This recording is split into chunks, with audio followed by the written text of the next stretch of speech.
అండి. అందరూ ఎలా ఉన్నారు? నేను చాలా బాగున్నాను. మీరందరూ కూడా బాగున్నారనుకుంటున్నాను.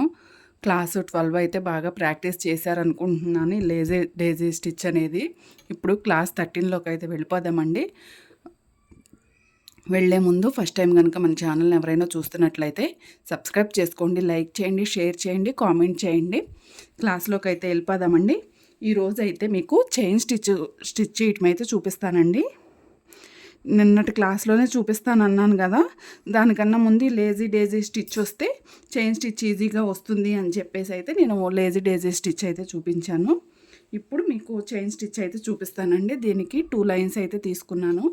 1 లైన్ తీసుకుంటే 2 లైన్స్ అవుతుంది కదండి. మనం జరీ థ్రెడ్తో కూడా స్టిచ్ చేసుకోవచ్చు అండి. జరీ థ్రెడ్ అయితే ఓన్లీ 1 లైన్ తోటి స్టిచ్ చేసుకోవచ్చు.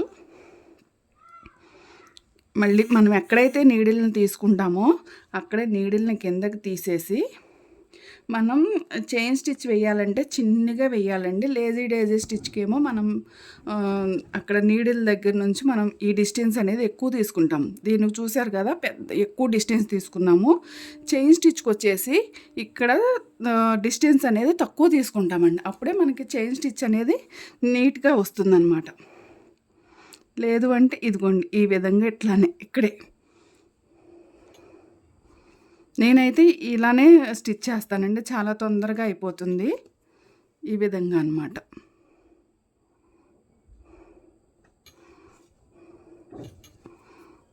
నేను చేసుకునే వర్క్స్ అన్నిటికీ కూడా చైన్ స్టిచ్ అంటే నేను ఇలానే స్టిచ్ చేస్తానండి. కొంతమంది ఇలా పెట్టుకుని ఈ విధంగా కిందకి దించి మళ్ళీ మనకి ఎంత డిస్టెన్స్ కావాలో అంత డిస్టెన్స్లో ఈ విధంగా పైకి తీసుకుని ఈ 2 నీడిల్స్ మధ్యలో నుంచి దారాల్లో నుంచి నీడిల్ తీస్తారు. ఇది చాలా టఫ్ అనిపిస్తుందండి నాకైతే. ఇక్కడ చెయ్యి కింద ఈ విధంగా పెట్టేసుకుని ఈజీగా మనకి ఎంత డిస్టెన్స్ కావాలో అంత డిస్టెన్స్లో మళ్ళీ నీడిల్ని అయితే పైకి తీసేసుకుంటాను.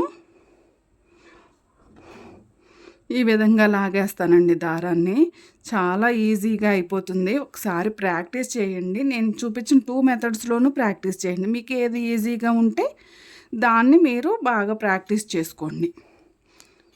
మీకు ఈజీగా అనిపించింది, కంఫర్ట్గా అనిపించింది దాన్ని ఎక్కువగా ప్రాక్టీస్ చేశారు అంటే మనం ఎంత ఫాస్ట్గా అయినా వర్క్ చేసేసుకోవచ్చు అనమాట. నేను ఇలా నార్మల్ నీడిల్స్తోనే నా బ్లౌజెస్ అన్నీ కూడా నేను స్టిచ్ చేసుకుంటానండి. టైం పట్టినా సరే నా వర్క్స్ నేనే చేసుకుంటాను. అది కూడా నేను బ్లౌజెస్ స్టిచ్ చేసేసుకున్న తరువాత చేసుకుంటానండి వర్క్స్ అనేవి. మీరు ఆరి నీడిల్ అనేసరికి బ్లౌజ్ స్టిచ్ చేయకముందే చేసుకోవాలండి. నార్మల్ నీడిల్ తోటి బ్లౌజ్ స్టిచ్ చేసిన తర్వాత అయినా చక్కగా మంచిగా చేసేసుకోవచ్చు.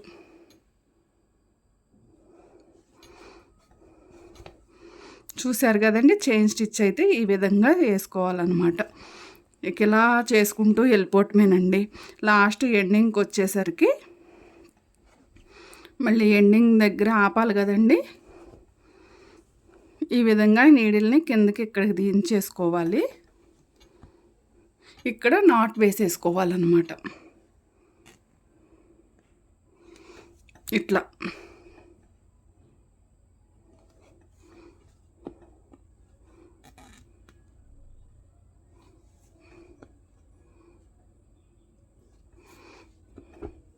ఈ విధంగా నాట్ వేసేసుకుంటే అయిపోతుందండి.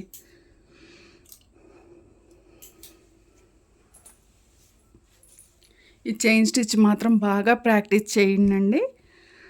అలానే ఇంకొక స్టిచ్ కూడా లేదులేండి, నెక్స్ట్ క్లాస్లో అయితే చూపిస్తాను. మళ్ళీ మీకు 2 స్టిచ్చెస్ అని అంటే కూడా మళ్ళీ కష్టమైపోతుందేమో. ఈ చైన్ స్టిచ్ అయితే బాగా ప్రాక్టీస్ చేయండి. నెక్స్ట్ క్లాస్ తోటి మళ్ళీ మీ ముందుకు వచ్చేస్తాను. దానికన్నా ముందు మన ఛానల్ని సబ్స్క్రైబ్ చేసుకోండి, లైక్ చేయండి, షేర్ చేయండి, కామెంట్ చేయండి. బాయ్ అండి.